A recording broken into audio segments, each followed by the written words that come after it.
Monday. It's 3 o'clock Arizona time. Woo! Sorry I was late. I had another tarantula in the house. It was a female. It was Arizona blonde. I don't know if you know anything about spiders. Anyway, the females are bigger than the males, so she was about that big. And if you've ever handled one, a wild one, you can get stung. It feels like a bee. So I had to carefully pick her up and place her outside. You just can't toss them outside because you could actually fracture their bodies and they could die, and they eat a lot of insects. So that's my third Arizona blonde I've seen in the last couple weeks. I think it's the rain. We've actually had rain here 7 days in a row. I feel like I'm living back in Seattle. It's kind of an interesting thing. So maybe we'll get more heat, or maybe we'll get more fires. This has just been such an unusual summer for us here in Arizona. I wanted to come here today and talk about something that has been of the utmost importance, and I'm sure you have been asked, so we're going to cover it first. And sorry, that'd be my bird. There he goes. He's Mr. ADD. As soon as he realizes I'm out of the room, he starts to honk. Anyway, there's been a lot of questions over whether or not the public is going to be required, if it's the employer's responsibility to force your employees to have the vaccine. So I am one that believes that it's none of anyone's business. It's like me going around and telling everyone I had AIDS. I don't have AIDS, but and then it's private, personal medical stuff. So if you have a client, and this was a big discussion in the larger group that I'm in, I think there's 100,000 people in that group, and they were trying to figure out if you were an independent entity or a business owner, if you were going to make your employees get vaccinated. And I said, you can't make anybody do anything. I go, first of all, the employee could quit. I go, there's an employee shortage as it is. And it's super important that we don't go above where that gray area is. So it's super important that you adhere to whatever the laws are in your area. I know that there is a lawsuit going through that's made it to the Supreme Court. I don't know when it'll be heard. It's obviously backed up because of all the chaos that's happening right now in our country. But a bunch of doctors in Texas are suing the hospital that they worked at because they were terminated because they refused to get vaccines. I've been paying attention because it indirectly affects me, and I feel like I'm the person that relays all the messages to you guys. So we shall see when that goes to court and what will happen, and if there'll be litigation, and if there'll be a law instituted or not. I don't think that the Nuremberg situation should ever happen again. If you guys are unfamiliar with what that is, you can Google it. It's where in World War II, the German citizenry decided to turn the other cheek when they were putting people in the concentration camps and doing those horrific things. So I'm not going to talk about that here. You can do your own research. You could message me. I think I still have the link in my files, and I actually have printed it out. It's actually a pretty important document, I think, and with how the internet has become more of a living document, I felt it was important to have an original copy for 2021. So I find that's super important. But for the most part, I'm just going to read you. I actually got this from another group, and it's been floating around, and I kind of just made it my own. I will actually copy and paste this and put it in this video link so that you guys can find it, so you don't have to take notes or anything. But it's just, this is what my policy is going to be going forward. I'm not going to make anyone do anything unless the government makes me, and I'm a firm believer of not making anyone do anything because I just don't like to be told what to do. So that's super important. But it says the maid broker takes the health and safety of our employees and our customers very seriously. We work closely with individual customers to make sure our cleaning techs can meet their cleaning needs and address any concerns about our services, including those around COVID-19. If you have any specific questions about the cleaning tech that serviced or will be servicing your home, please feel free to contact our main office. That would be me. We follow all local, state, and national laws regarding employment and have different levels of information that we can disclose to customers regarding our cleaning techs. And then I just put themaidbroker.com and I put the phone number. So you don't have to disclose whether your employees or have been vaccinated or not. It's entirely up to you. I know that the HIPAA law just protects mostly those in the medical industry, so there's a gray area too. That bridge has to be crossed. So I'm hoping that they'll step in and say something, but we'll see what that is. But I just wanted to put that out there for you guys because it's coming up and I can see it bouncing all over the internet, and I don't want you to get yourself in a sticky place. If someone were to ask me if I was vaccinated, I would ask them, you know, it's kind of like me asking how much do you weigh or how much did you pay in taxes last year. It's none of your business. It's none of your business how much I weigh. It's none of your business how much I paid in taxes. And one of these years I won't have to pay tens of thousands. But it's just kind of crazy how that works out. I wanted to also address, there's a couple of you that are brand new, so I'm hoping that I'm just going to kind of cover some basic stuff. If you were brand new to your business and you were interested in starting your own cleaning business, there's some basic stuff that you are going to want to do before you step foot out your front door to go clean. First and foremost, you want to do a state search of a company name. When I started Castle Keeper Cleaning, I actually did a state search and everybody had all of the C's, but nobody had any of the K's, and I just thought that was unique and I loved it. And I actually had a dream about Castle Keeper Cleaning. That's how I came up with the name. And it was .info, and the reason why it was .info because I was totally low budget when I first started my business, and .info was on sale for $1.99, and .com I think they wanted like $59. I'm like, .info it is.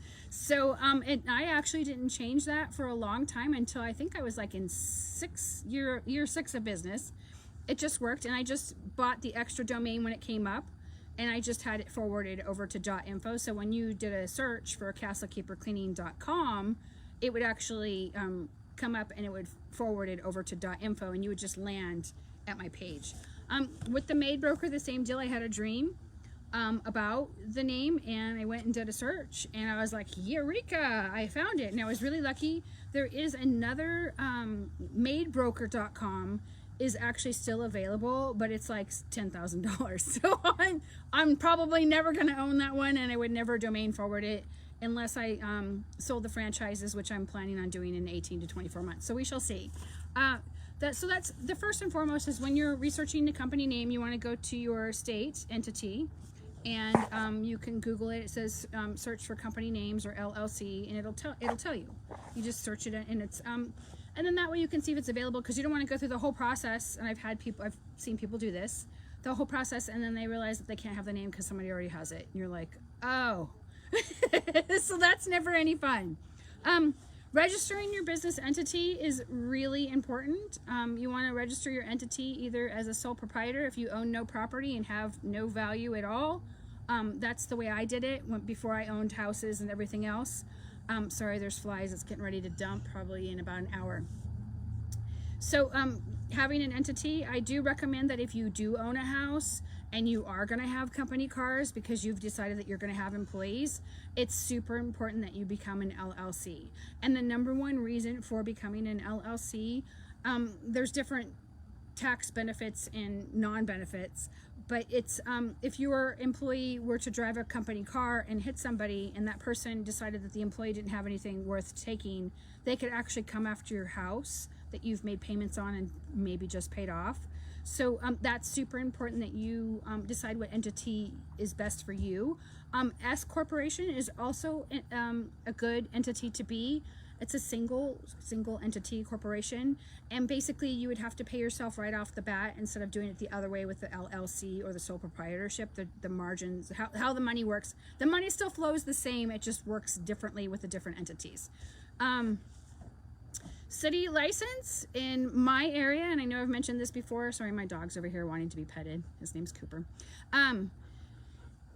In my city where I reside, I am not required to have a city license. We actually had a pilot program for 3 years, and they decided it was too much to manage, and they forfeited the whole thing. So it was like, I think we paid $35. But where I came from, when I had business licenses in the past in larger metropolitan areas, my business license when I was, like, for example, in Long Beach was because I had a different entity. So we had two businesses. So I want to say it was $485 for the year for one, and I think it was $790 for the other per year. That was just for my city license. And then of course, you're gonna wanna get a federal tax ID. That's free. You can do that right online. It's pretty easy. I think you just go to irs.gov, or you can just type in federal tax ID. And typically you keep the same tax ID for forever and ever and ever, unless you sell your entity. And when you sell your entity, that's when I actually decided, because I had the same tax ID for 25 years, to get a different entity and start fresh with the new business, themaidbroker.com. Equipment costs. We all know that getting into the cleaning industry is probably the most economical business model to get in. With less than $1,000 investment, you can actually be in and out cleaning for under $1,000. In other business models, you have to have $100K investment. You have to, buy a company car, their franchise fees. Like with the Merry Maids, they actually, for example, if they had a house that paid $158, 9% of that $158 goes back to the franchise.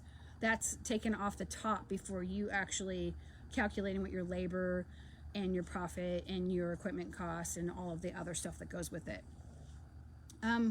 Business insurance. Business insurance is really important. I know I sound like I'm on my soapbox about this, but you never know when you're going to need business insurance until you have to pay out 30 grand because you forgot to turn someone's faucet off, or you left the house and because you were the last one in it, it flooded, and you got to have insurance. It's just important.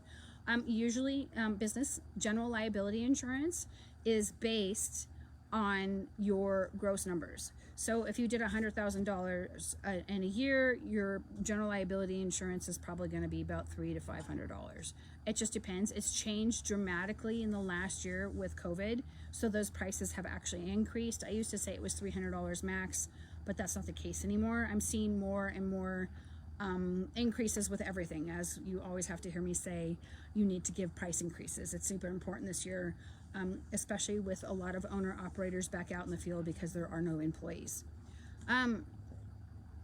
Company cars, you have to decide whether you're going to have company cars. Just know that when you have company cars, the insurance for said car is 3 times higher than regular personal insurance. So if your insurance premium is $158, it's going to be about $300 or $400 a month just to insure employees driving that car. And the reason for that is because they're not you driving, and things happen, and you want to have that coverage. It's super important. Websites and SEO, we talked a little bit in the beginning about having a website. If you need a website, April Lynn,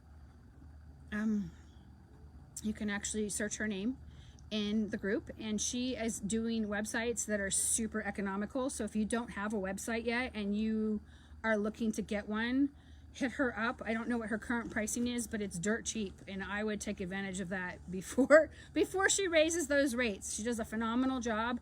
I think she's done 3 or 4 of them. You could message her and she could send you links of the ones that she's done to see if you like her work.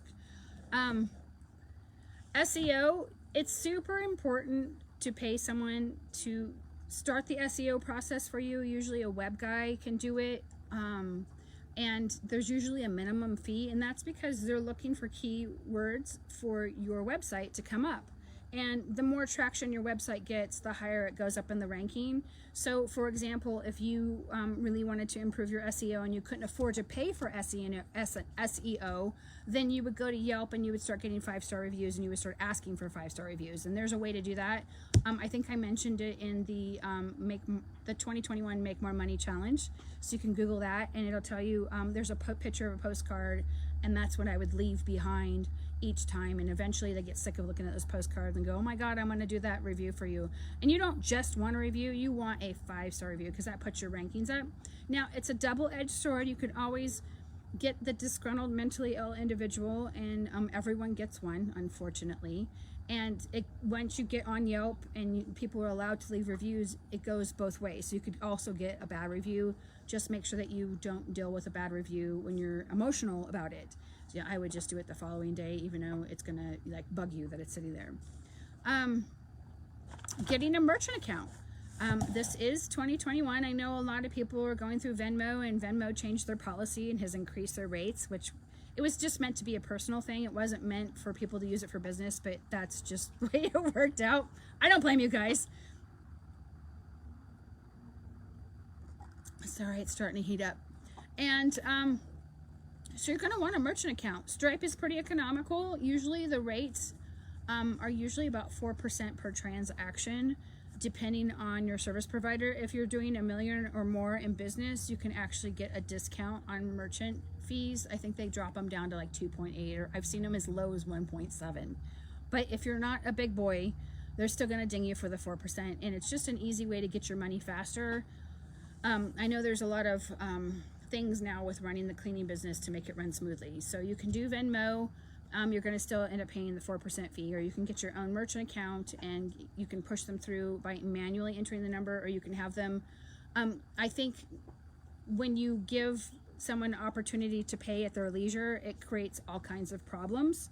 And that's why we keep credit cards on file, so that we can push them through by hand if necessary, if they don't sign the link in a timely fashion.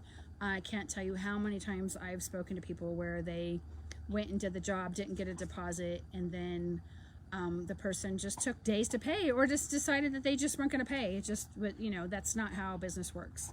So you got to make sure that you're putting systems in place, that you're not putting yourself, leaving yourself open, so to speak. Facebook and other social media sites, once you have decided on the name and you've decided on your logo and what your colors are going to be, it's different for everybody. I think I initially went with Vistaprint. They all have that cleaning girl. I even had her put on the side of my Mini Cooper. So you just never know what works for you, right? She was big. I had her custom made. And my Mini Cooper wasn't big. It was a 2003. I still got it in the garage. And she was on each side, and I was like so proud of that logo and the two cleaners that were off Vistaprint. Now I could care less, but it was a big deal at the time.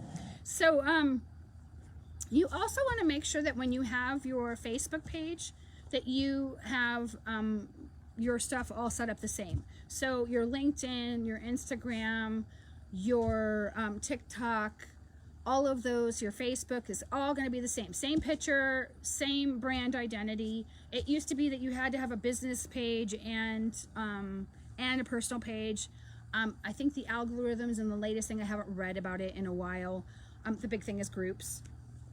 So having a Facebook business page is not as important as having a Facebook group. But you have to set some clear boundaries, because it does have to be managed. You don't want someone who's disgruntled and they're, you know, bad-mouthing you all over to Kingdom Come. So that's really important too. And then once you get those all the same, like if you guys go on my profile, you'll see my profile photo, and then you'll see another one that links right to this group that I'm talking in. And it's important because that's how I get most of you guys, right? You guys come to my thing and you listen to me ramble on Mondays at 3. So that's how I get a lot of you guys in there.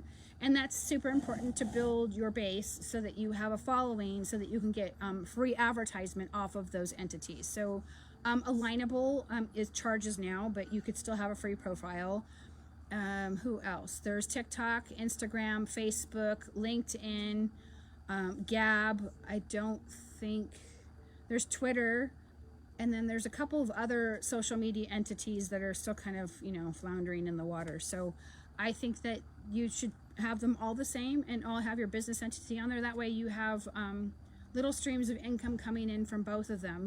And it took a long time for social media to actually catch up to business. Now most of my business actually comes right off social media. It doesn't come from the phone book. It doesn't come from my Yelp thing. But all of those little entities in a big circle help with that. So that's super important. That improves your SEO for your website. Getting a Canva.com account is super important. If you guys have not tried Canva.com, it's free. I actually have the premium account because I spend more time trying to look for a free template than because I want the more expensive ones. And I was just like, I'm just going to pay. AppSumo, and I know I've mentioned this before, if you are new and you're an entrepreneur and you're tech savvy, AppSumo is the entrepreneur hub to get software when it's coming out on the ground level versus when it's not. So you can actually pick up calendar systems, or I haven't seen a booking system. If I see a booking system on AppSumo, I'll actually come to this group and I will just say, hey, just let you guys know you should go to AppSumo and buy this. I have tried a couple of other booking systems have come up for like similar to Jobber or Magic Genie or any of those other things, but they just don't compare. It's a nightmare because it's new. It's still in the beta testing, so that's why you're getting in on the ground up. It kind of helps them with funding. And sorry, there's a phone. There we go. So those are some basic things that you want to start off if you're going to start your business.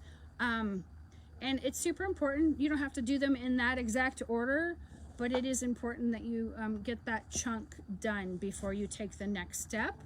And if you still are new and you're trying to figure out the whole housekeeping thing, in-person training, like training with another business owner, would be most ideal for that. So if you are interested in and you're new and you don't know how to clean and you haven't gotten any cleaning jobs and you're still trying to figure it out, let me know and I can match you up with a cleaning business owner, because I know about probably close to 3,000 of them right now.